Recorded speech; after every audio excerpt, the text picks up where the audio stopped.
श्री शिवाय नमस्तुभ्यम हर हर महादेव। तो आज का ये वीडियो हम सभी के लिए बहुत ही खास होने वाला है, क्योंकि कल गुरुवार के दिन पड़ रही है इस माघ मास की मासिक शिवरात्रि। महादेव को प्रसन्न करने वाला बहुत ही खास दिन होता है मासिक शिवरात्रि का। और इस दिन अगर आप सफेद रंग का एक फूल शिवलिंग के ऊपर समर्पित कर देते हैं, या फिर कनेर का पुष्प समर्पित कर देते हैं, या फिर चावल के दाने समर्पित कर देते हैं, या इनमें से कोई भी उपाय कर लेते हैं, तो गुरु जी ने कहा कि ऐसी कोई मनोकामना नहीं जो महादेव परिपूर्ण ना कर सके। आपके जीवन में चाहे जितना बड़ा दुख चल रहा हो, चाहे जैसी समस्या चल रही हो, चाहे जितनी विपरीत परिस्थितियां चल रही हो, एक एक रुपए को भी खर्च करने से पहले कई कई बार सोचना पड़ रहा है, धन प्राप्त हो ही नहीं पा रहा है, तो गुरु जी ने कहा कि ये उपाय आपके लिए बिल्कुल नए होने वाले हैं। तो चलिए जानते हैं इन उपाय के बारे में। लेकिन उससे पहले प्रार्थना, अगर आप चैनल पर नए हैं तो कृपया हमारे चैनल वास्तविक जानकारी को सब्सक्राइब अवश्य कर लें। वीडियो में हम लोग पूज्य गुरु जी द्वारा बताए गए कुछ बहुत ही खास उपायों के बारे में जानेंगे, जो आपको सिर्फ और सिर्फ मासिक शिवरात्रि की विशेष तिथि में ही करना है। माघ मास में पड़ने वाली ये गुरुवार की मासिक शिवरात्रि हम सभी के लिए बहुत ही खास होने वाली है, और इस दिन किया गया कोई भी उपाय हमारे हर और हरि को प्रसन्न करने के लिए होता है, यानी महादेव तथा भगवान विष्णु को प्रसन्न करने के लिए होता है। गुरुवार का दिन भगवान विष्णु को समर्पित होता, इसलिए इस दिन आप इनमें से कोई भी एक उपाय जरूर करिएगा। तो चलिए जानते हैं गुरुजी द्वारा बताए गए सबसे पहले उपाय के बारे में। इस उपाय के लिए आपको एक लोटा जल ले लेना है। तांबे के पात्र में आपको जल ले लेना है। ये जल आपको अपने किचन से ही लेना है। फिर इसी के साथ आपको ले लेना है चावल का एक दाना। एक चावल का दाना जो आप लेंगे वो टूटा हुआ नहीं होना चाहिए, खंडित नहीं होना चाहिए, चावल का दाना पूर्ण होना चाहिए। फिर इसी के साथ आपको ले लेना है एक सफेद रंग का फूल। अगर आपके पास है तो ले लीजिए, और अगर नहीं है तो शिवलिंग के ऊपर चढ़े हुए सफेद रंग के फूल को उठाकर जल से शुद्ध करके फिर आप उसका भी इस्तेमाल कर सकते हैं। फिर इसी के साथ आपको ले लेना है एक कनीर का फूल। आप चाहे तो सफेद रंग के फूल में या फिर कनीर के फूल में, यानी इन दोनों फूलों में से कोई भी एक फूल ले सकते हैं। अगर आप कनीर का फूल लेते हैं तो ये आपके लिए सर्वोत्तम होगा, क्योंकि गुरुवार के दिन पड़ रही है मासिक की विशेष तिथि। और गुरुवार के दिन अगर हम लोग कोई भी पीले रंग की सामग्री शिवलिंग के ऊपर समर्पित करते हैं तो इससे हमें महादेव की अनन्य कृपा प्राप्त होती है। इसलिए अगर आप लोग एक कनेर का फूल लेंगे तो ये आपके लिए सबसे उत्तम होगा। कनेर का फूल अगर शिवलिंग के ऊपर चढ़ा हुआ है तो उसको उठाकर जल से शुद्ध करके आप उसका भी इस्तेमाल कर सकते हैं। फिर इसी के साथ आपको ले लेनी है एक बेलपत्र। बेलपत्र ध्यान रखना है कि कहीं से भी कटीफटी नहीं होनी चाहिए, और बेलपत्र डंडी के आखिर में जो टूट होती है, यानी जो डंठल होता है, वो भी नहीं होना चाहिए। बेलपत्र अगर आपके पास नहीं है तो ये भी शिवलिंग के ऊपर अगर चढ़ी हुई है तो इसको भी उठाकर जल से सिद्ध करके इसका भी आप इस्तेमाल कर सकते हैं। अब ये सारी सामग्री लेकर आपको शिवालय पहुंच जाना है।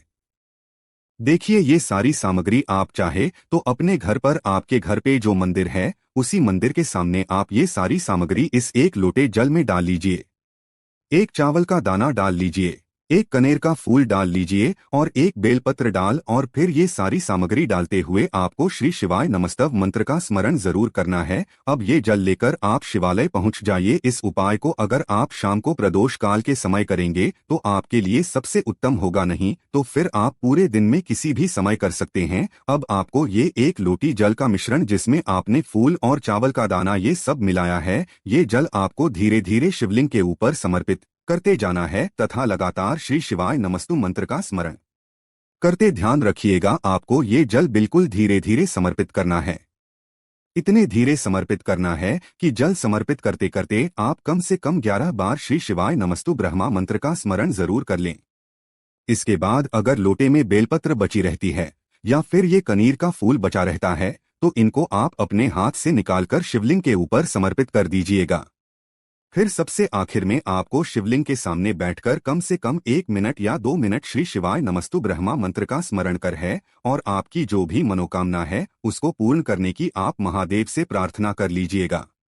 कौन से महादेव से? महादेव से प्रार्थना कर लीजिएगा कि मुझे धन प्राप्त नहीं हो पा रहा है, या फिर मेरी नौकरी में बहुत ज्यादा समस्या चल रही है, व्यापार में जो भी शुरू करता हूं वो बंद हो जाता है, या फिर व्यापार शुरू किया हुआ है तो उसमें आगे बढ़ोतरी नहीं हो पा रही है, या जीवन में कोई भी आपकी ऐसी मनोकामना है जो अभी तक परिपूर्ण नहीं हो पा रही है, तो पूर्ण करने के लिए बृहस्पतिश्वर महादेव से प्रार्थना करिए और फिर वापस अपने घर आ जाइए। गुरुजी ने कहा कि जो भी व्यक्ति गुरुवार के दिन पड़ने वाली मासिक शिवरात्रि में इस विशेष उपाय को कर लेता है तो उसकी मनोकामना महादेव की कृपा से बहुत ही जल्द परिपूर्ण हो जाती है। तो दोस्तों, इस खास उपाय को आप करने से बिल्कुल भी मत चूकिएगा। अब जानते हैं गुरुजी द्वारा बताए गए दूसरे खास उपाय के बारे में। ये उपाय भी आपकी मनोकामना को ही परिपूर्ण करने के लिए है। इस उपाय के लिए भी आपको लोटा जल ले लेना है। तांबे के पात्र में आपको अपने घर से जल ले लेना है और इसी के साथ आपको 1 या 2 छोटे छोटे गुड़ के टुकड़े ले लेने हैं और फिर सबसे आखिर में आपको 11 या फिर 21 चने की दाल ले लेनी है। 11 लेने चाहे तो 11 ले लीजिए, नहीं तो 21 चने की दाल के दाने ले लीजिए। अगर आप पहले उपाय को नहीं कर पाते हैं तो फिर आप इस दूसरे उपाय को कर सकते हैं, क्योंकि ये दोनों ही उपाय आपकी मनोकामना को परिपूर्ण करने के लिए हैं। बड़ी से बड़ी मनोकामना जो अभी तक परिपूर्ण न हो पाई है, उस मनोकामना को इन दोनों में से कोई भी एक उपाय करके आप जरूर परिपूर्ण कर सकते हैं। अब ये सारी सामग्री लेकर आपको शिवालय पहुंच जाना है। इस उपाय को भी आप सुबह करना चाहे तो सुबह कर लें और शाम को करना चाहें तो शाम को कर लें। पूरे दिन में किसी भी समय कर सकते हैं। शिवालय पहुंचने के बाद ये सारी सामग्री आपको इस 1 लोटे जल में डाल देनी है।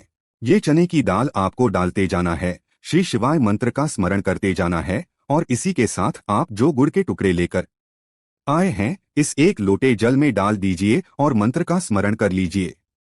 इसके बाद आपकी जो मनोकामना है उस मनोकामना का स्मरण करिए, चाहे नौकरी के लिए हो, चाहे धन प्राप्ति के लिए हो, चाहे विवाह के लिए हो, चाहे घर की समस्याओं को दूर करने के लिए हो। जो भी मनोकामना है उसको पूर्ण करने की आपको बृहस्पतिश्वर महादेव से ही प्रार्थना करनी है और फिर ये 1 लोटा जल धीरे धीरे आपको शिवलिंग के ऊपर समर्पित करते जाना है।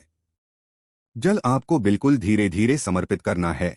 फिर थोड़ी देर 1 या 2 मिनट वहीं शिवलिंग के सामने बैठकर मंत्र का स्मरण करते हुए वापस आपको अपने घर आ जाना है।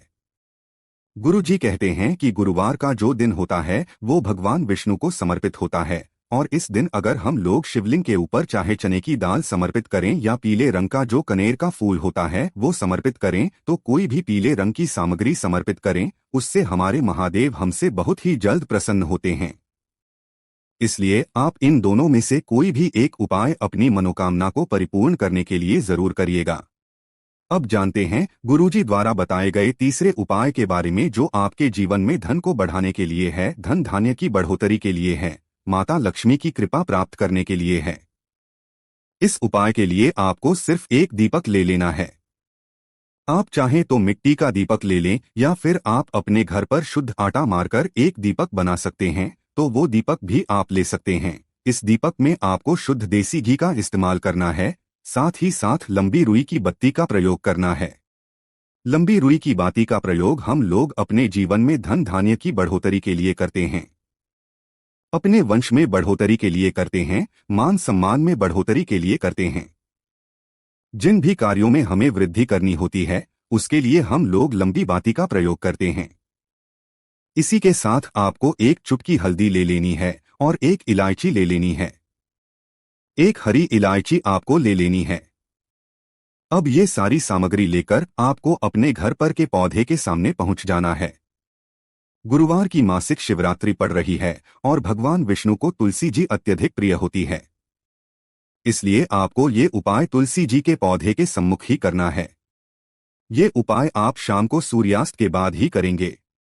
जब सूर्यास्त हो जाते हैं तो उसके बाद आप किसी भी समय इस उपाय को कर सकते हैं। अब तुलसी जी के पौधे के नीचे पहुंचकर सबसे पहले आप थोड़े से चावल डाल दीजिएगा और उन चावल के दानों के ऊपर ही दीपक रखिएगा। चावल के दाने डाल दीजिए या गेहूं के दाने डाल दीजिए या कोई प्लेट लगा दीजिए, कुछ भी आप कर सकते हैं। उसके ऊपर ही आपको ये दीपक रखना है। अब इस दीपक की जो बत्ती होगी वो लंबी होगी और उस बत्ती का मुख आपको उत्तर दिशा की तरफ रखना है और आपको भी बैठकर अपना मुख उत्तर दिशा की तरफ ही करना है। उत्तर दिशा की तरफ अपना मुख करते हुए आपको ये दीपक प्रज्वलित कर देना है और आपकी जो भी कामना है उसको माता लक्ष्मी से बोल दीजिए। ये उपाय धन धान्य की बढ़ोतरी के लिए है, इसलिए समस्याओं को सही करने के लिए, आर्थिक समस्याओं को सुधारने के लिए आपको माता लक्ष्मी से प्रार्थना कर लेनी है और 11 बार ओम महालक्ष्मी नमः इस मंत्र का स्मरण कर लेना है और फिर उसके बाद एक चुटकी हल्दी डाल देनी है। फिर इसके बाद ओम महालक्ष्मी नमः इस मंत्र का स्मरण करना है और ये एक हरी इलायची डाल देनी है। फिर वहीं थोड़ी देर रुककर आपको वापस आ जाना है। गुरुजी ने कहा कि माता लक्ष्मी को प्रसन्न करने के लिए ये हल्दी और एक इलायची सबसे होती है, क्योंकि हल्दी हमारे दुर्भाग्य का अंत करती है तथा इलायची हमारे जीवन में धन धान्य को आकर्षित करने का कार्य करती है। इसलिए आप ये हल्दी और इलायची वाला उपाय जरूर करिएगा। खासतौर से वो लोग जरूर करें जिन्हें अपने जीवन में धन धान्य की बढ़ोतरी करनी है। आप अपने हिसाब से इन उपाय को कर सकते हैं।